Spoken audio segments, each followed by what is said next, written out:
शर्मसार होती मानवता। दिनेश ने पूछा कि भैया, तुमने तो कम से कम 20 पूरियां तो खाई ही होंगी। रमेश ने कहा, अरे नहीं रे पगले, 20 से ज्यादा ही खाई थी मैंने तो। दिनेश ने कहा, भाई यदि मैं होता तो 50 ही खा जाता। रमेश बोला, अरे 50 से कम तो मैंने भी न खाई होगी। अरे रे, ले तेरे चक्कर में ये आलू भी आधा जल गया। आलू खाकर दोनों ने पानी पिया और वहीं अलाव के सामने अपनी लुंगी ओढ़कर पांव पेट में घुसाकर सुकड़कर सो गए। नमस्कार मित्रों, ज्ञान गंगा चैनल के हिंदी कहानियों में आप सभी का स्वागत है। मैं वंदना श्रीवास्तव आज आप सबके समक्ष एक हृदय को चीर देने वाली तथा आपको कुछ सोचने पर मजबूर कर देने वाली घटनाओं से भरपूर कहानी लेकर उपस्थित हुई हूँ। दोस्तों, आपने मेरे चैनल को यदि अब तक सब्सक्राइब नहीं किया है तो देर किस बात की? क्या सोच रहे हैं आप? जल्दी से सब्सक्राइब कर लीजिए ना। तो चलिए बिना देर के हुए प्रारंभ करती हूँ आज की ये कहानी। एक गांव में एक वृद्ध दंपति रहा करते थे, जिनके 2 बेटे थे। दोनों ही महानालायक तथा कामचोर थे। पिता और पुत्र सब एक जैसे शराब पीने में माहिर। भोजन मिले न मिले पर शराब उन्हें अवश्य ही मिलनी चाहिए।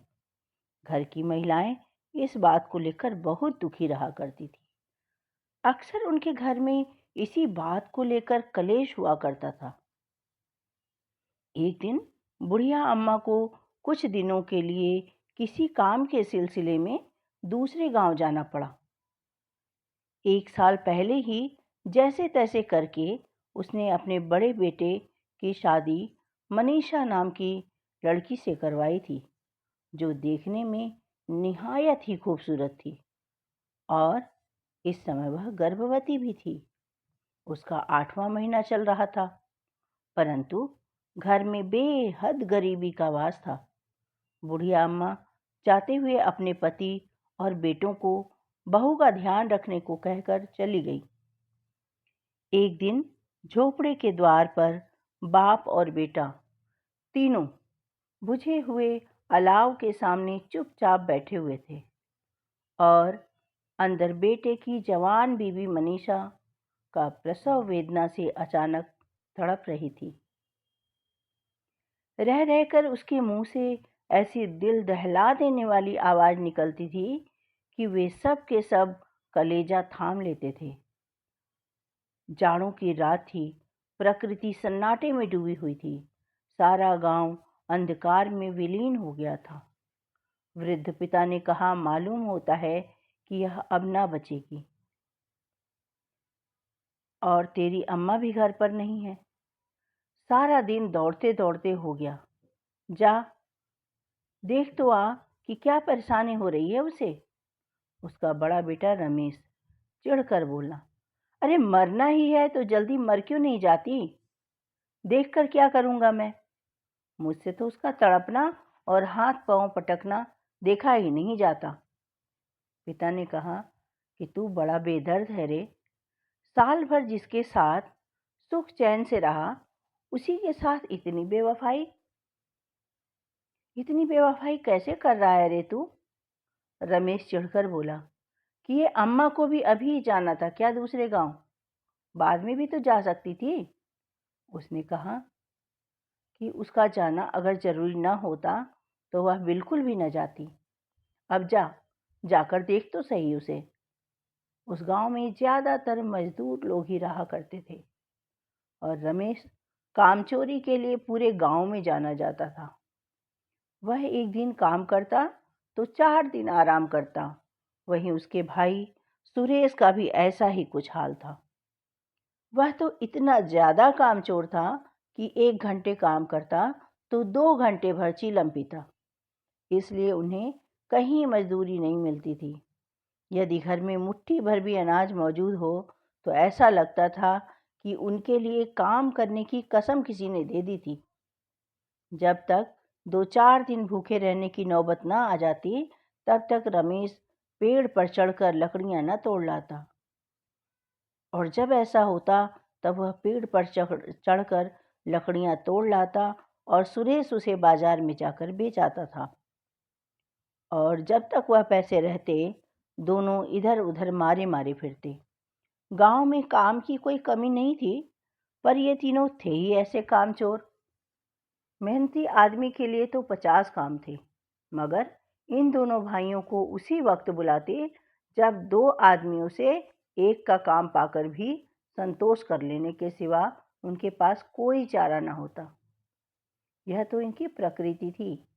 इनका जीवन ही विचित्र था। घर में मिट्टी के 2-4 बर्तन के सिवा कोई भी संपत्ति नहीं थी इनके पास। तब इनका ये हाल था।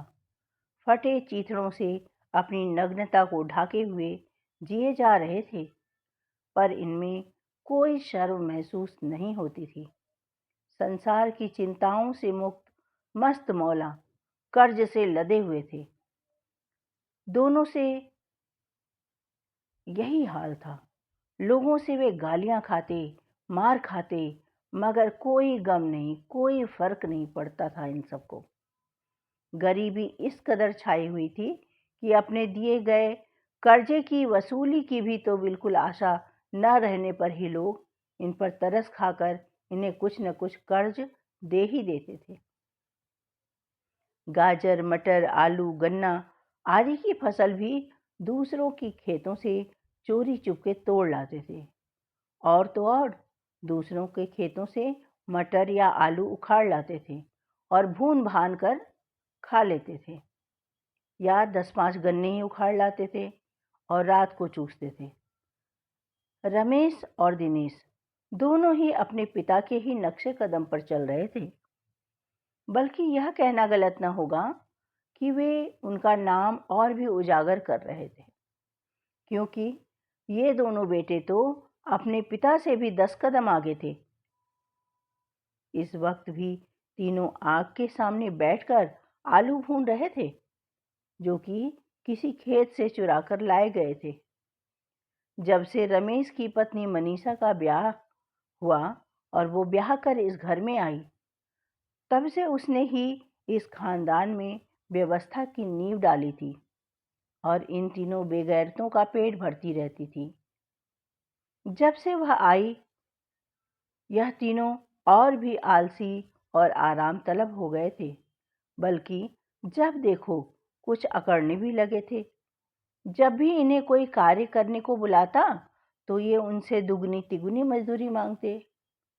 और आज वही औरत है जो प्रसव वेदना से तड़प रही थी, और इन तीनों को यही इंतजार था, इसी इंतजार में वे बैठे थे कि वे कब मर जाए और ये आराम से सोएं, क्योंकि इसने इतना शोर जो मचा रखा था।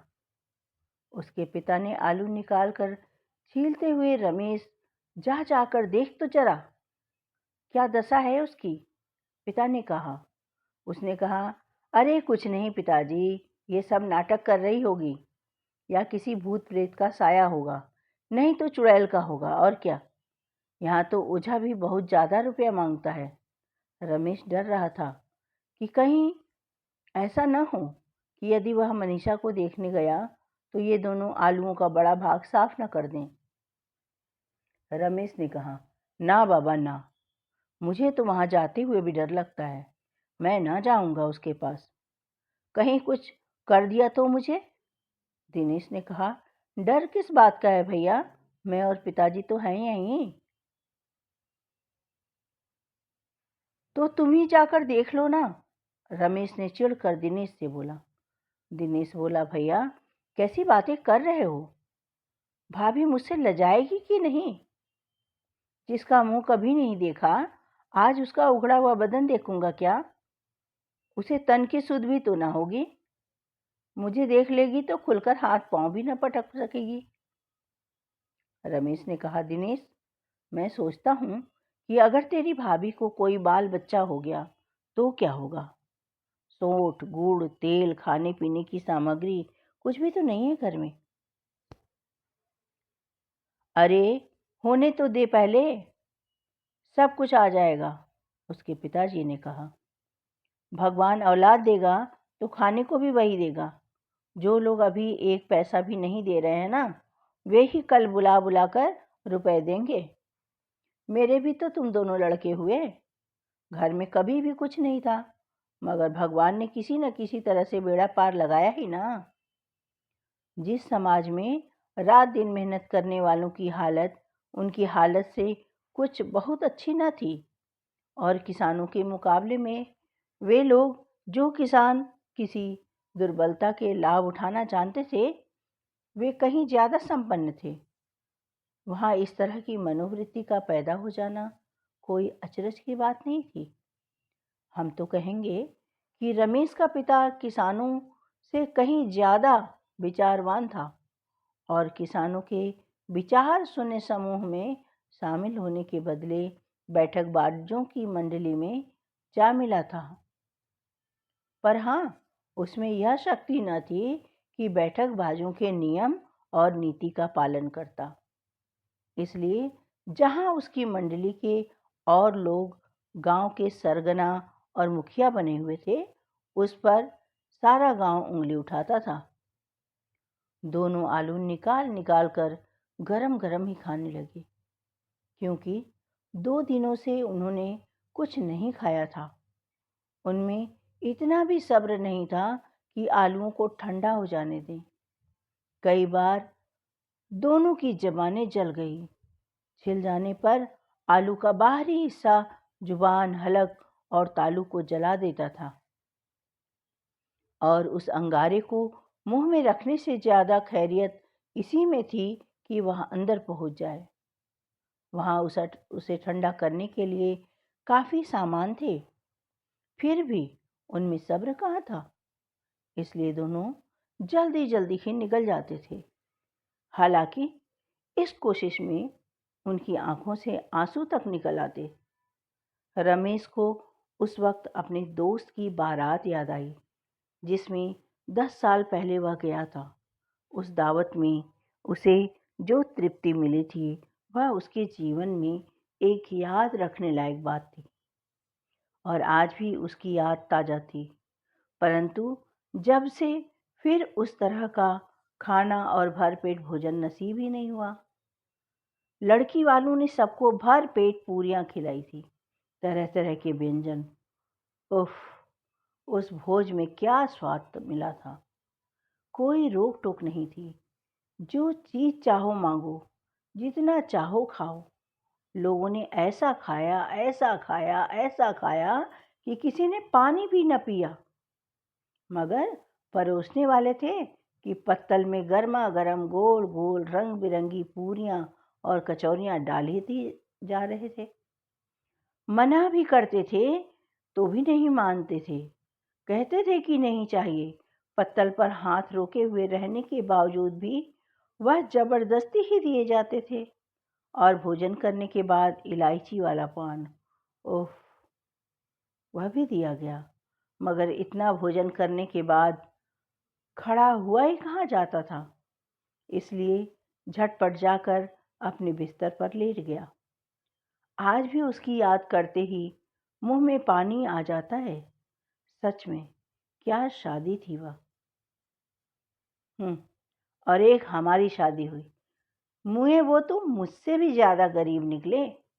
रमेश मन ही मन इन बातों का आनंद लेते हुए सोचने लगा कि पता नहीं क्यों अब हमें कोई ऐसा भोज नहीं खिलाता है। लेकिन हकीकत तो यही है कि अब ज़माना ही बदल गया है। अब कोई क्या खिलाएगा। अब तो जिसको देखो बचत, बस बचत, बस बचत की ही सूझती है। न शादी ब्याह में खर्च करेंगे और न ही क्रियाकर्म में। जिसको देखो बस गरीबों का ही माल बटोर बटोर कर रखने की सोच रहा है। बटोरने में तो कभी कमी नहीं है, पर हाँ, खर्च करने में किफ़ायत ज़रूर सूझती है। अब तो भैया अमीर और अमीर होता जा रहा है और बेचारा जो गरीब है वह और गरीब होता जा रहा है। तभी दिनेश ने पूछा कि भैया, तुमने तो कम से कम 20 पूरियां तो खाई ही होंगी। रमेश ने कहा, अरे नहीं रे पगले, 20 से ज़्यादा ही खाई थी मैंने तो। दिनेश ने कहा, भाई यदि मैं होता तो 50 ही खा जाता। रमेश बोला, अरे 50 से कम तो मैंने भी ना खाई होगी। अरे रे ले, तेरे चक्कर में ये आलू भी आधा जल गया। आलू खाकर दोनों ने पानी पिया और वहीं अलाव के सामने अपनी लुंगी ओढ़कर पाँव पेट में घुसाकर सुकड़ कर सो गए। और बेचारी मनीषा अभी तक कराह रही थी और अपनी सास के जल्दी से जल्दी लौटने का इंतजार कर रही थी। इंतजार करते करते उसका कराहना सदा के लिए बंद हो गया। और सवेरे जब रमेश ने कोठरी में जाकर देखा तो मनीषा की देह ठंडी हो चुकी थी। उसके मुंह पर मक्खियां भिनभिना रही थी। उसकी आंखें पीड़ा से भरी हुई भयानक दिखाई दे रही थी। उसका सारा शरीर धूल से लथपथ पड़ा था। ऐसा लग रहा था कि मानो कि वह बेतहाशा पूरी रात भूमि पर ही पड़ी छटपटाती रही हो। उसके पेट में पलने वाला उसका अंश भी अब मर चुका था। रमेश भागता हुआ अपने पिता और भाई के पास पहुंचा। फिर तो तीनों जोर जोर से हाय हाय करने और छाती पीटने लगे। पड़ोस वालों ने यह रोना धोना सुना तो दौड़े हुए आए और पुरानी मर्यादा के अनुसार इन अभागों को समझाने लगे। मगर ज़्यादा रोटने पीटने का समय उनके पास नहीं था, क्योंकि कफन की और लकड़ी का इंतजाम जो करना था। क्योंकि घर में तो पैसा इस तरह से गायब था जैसे गधे के सर से सींग। बाप और दोनों बेटे रोते हुए गांव के जमींदार के पास पहुंचे।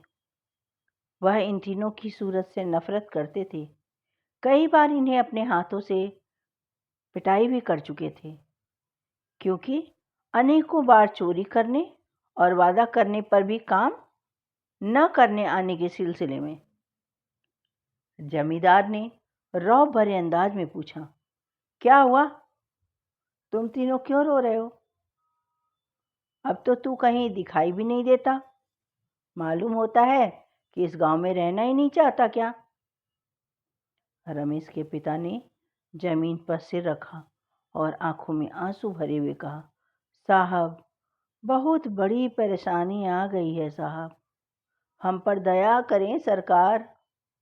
परेशानी? कैसी परेशानी? सरपंच ने कहा। साहब, ये रमेश की घरवाली है ना, वह रात पर लोग सिधार गई सरकार। वह रात भर तड़पती रही और हम तीनों ही उसके सिरहाने बैठे रहे। दवा दारू जो कुछ हो सका सब कुछ किया, फिर भी वह बच न सकी मालिक। यह कहकर तीनों जोर जोर से रोने लगे। अब आपका ही सहारा है, आपके सिवा कौन उसकी मिट्टी पार लगाएगा मालिक? हमारे हाथ में तो जो कुछ था वह सब तो दवा दारू में खर्च हो गया। यदि सरकार की ही कृपा होगी तो उसकी मिट्टी उठेगी। आपके सिवा किसके द्वार पर जाऊं मेरे मालिक? जमींदार साहब बड़े ही दयालु प्रकृति के व्यक्ति थे, मगर वे रमेश के परिवार और उनके पिता पर दया नहीं करना चाहते थे। जी में तो आया कि कह दें, चल दूर हो जाए यहाँ से, तू तो बुलाने से भी नहीं आता। आज जब गरज पड़ी तो आकर खुशामद कर रहा है। परंतु रमेश की माँ और बीवी दोनों ही भली औरतें थीं, इसलिए जी में कुड़ते हुए भी उन्होंने कुछ रुपए निकाल कर उसके सामने फेंक दिए, मगर सांत्वना के एक भी शब्द मुंह से न निकाला। जैसे सिर का बोझ उतारा हो। जमींदार से मदद मिलने पर सभी गांव वालों ने उसकी थोड़ी थोड़ी मदद की। 1 घंटे में रमेश के पास कुल 1500 रुपए की अच्छी रकम जमा हो गई। कहीं से अनाज मिल गया तो कहीं से लकड़ी, और दोपहर को रमेश और दिनेश बाजार से कफन लाने चले गए। इधर लोग अर्थी की तैयारी में लगे हुए थे। गांव की नर्मदिल स्त्रियां आ आकर लाश देखती थीं और उसकी बेबसी पर 2 बूंद आंसू गिराकर चली जाती थी। उधर कोई जाकर मनीषा की सास को भी खबर पहुंचाते हुए उसे भी अपने साथ लिवा लाया। यह सब देखकर उस वृद्धा की छाती जैसे फटी जाती थी। इधर बाजार में पहुंचकर रमेश बोला, लकड़ी तो उसे जलाने भर को मिल ही गई है, क्यों दिनेश? दिनेश ने कहा, हाँ भैया, इतनी लकड़ी तो बहुत होगी, पर अब कफन भी तो चाहिए होगा ना? चाहिए होगा ना भैया? हाँ हाँ, तो चल ना, कोई हल्का सा कपड़ा देखकर ले लेते हैं। वैसे भी रात तो हो ही जाएगी, भला किसको ही पता चलेगा हल्का है या भारी। दिनेश ने कहा, भैया एक बात समझ में नहीं आती कि कैसा रिवाज है दुनिया का। जीते जी नए कपड़े पहनो या मत पहनो, पर मरने के बाद नया कफन चाहिए होता है। वे बाजार में काफी देर तक हल्के कफन की तलाश में इधर उधर घूमते रहे। बाजार की जिस भी दुकान पर जाते, उसकी दुकान पर तरह तरह के कपड़े रेशमी और सूती देखा, मगर कुछ हिसाब का पसंद नहीं आया। यहाँ तक कि शाम हो गई, तब दोनों को एक शराब का ठेका दिखाई पड़ता है। वे उसके सामने जा पहुँचे और वहाँ जरा देर दोनों असमंजस में खड़े रहे। फिर बड़ी हिम्मत करके दोनों अंदर गए। कहा कि सेठ जी, एक बोतल हमें भी दे देना। इसके बाद कुछ नमकीन मंगवाया और दोनों वहीं पर बैठकर मजे से शराब पीने लगे। जब काफी रुपयों की शराब पी ली गई तो दोनों ने एक साथ कहा कि आखिर कफन उड़ाने से क्या फायदा? आखिर वह जल ही तो जाता है, उसके साथ थोड़ी ना जाता है। ये सब तो बस मानने वालों की बात है, बस फालतू के ढोंग के अलावा और कुछ नहीं है। ये सब तो अमीर आदमियों के चोचले हैं, क्योंकि उनके पास बहुत सारा धन होता है, वे ही करें अपने पैसे बर्बाद। हमारे पास कौन सा कुबेर का खजाना गड़ा है? दिनेश ने कहा कि भैया, लेकिन गांव के लोगों को अब जवाब क्या देंगे? लोग पूछेंगे कि उड़ाने के लिए कपड़ा कहाँ है, तो क्या कहेंगे? रमेश बोला कि हम लोग रोते हुए कह देंगे कि रुपया रास्ते में कहीं गिर गया और उसे ढूंढने में ही शाम हो गई। पर हाँ, गांव वालों को विश्वास तो ना होगा, लेकिन रुपए फिर से वही लोग देंगे, देख लेना। कहकर दोनों जोर से ठहाके लगाकर हंस पड़े। बाकी के बचे पैसों से उन्होंने भर पेट भोजन किया। तभी दिनेश ने कहा कि क्या मरने के बाद सबको परलोक जाना पड़ता है भैया? रमेश ने कहा, हाँ, जाना तो पड़ता है। फिर दिनेश ने बोला कि तो जब हम वहाँ जाएंगे और भाभी हम लोगों से पूछेगी कि तुमने हमें कफन क्यों नहीं दिया, तो क्या कहोगे? रमेश ने कहा, कहेंगे तुम्हारा सर। अब नशे का मज़ा मत खराब कर। गांव वाले तो हैं ही सही, वही दे देंगे, नहीं तो अब तक तो माँ भी आ गई होगी। उसके रहते हुए हमें किस बात की चिंता? और इधर तो रात जैसे तैसे बढ़ रही थी, ठेके की रौनक और बढ़ती जा रही थी। वहाँ तरह तरह के लोगों का आना जाना बढ़ गया था। दोनों भाइयों को किसी तरह का कोई पछतावा नहीं था।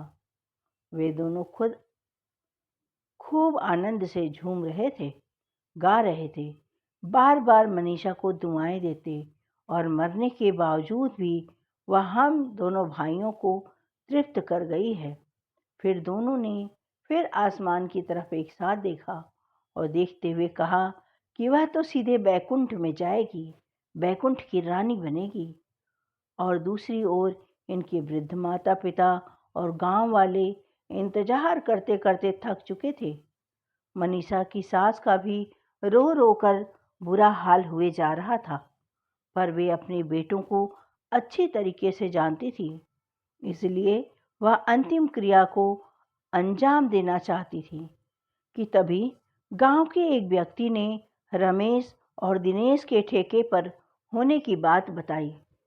वृद्ध माँ को बड़ा क्रोध आया और वे हाथ में झाड़ू लेकर सीधे ठेके पर पहुंच गई और दोनों की खूब धुलाई की। तभी दोनों ने रुपए खो जाने की बात माँ को बताई, पर उनकी इस बात पर किसी ने विश्वास नहीं किया।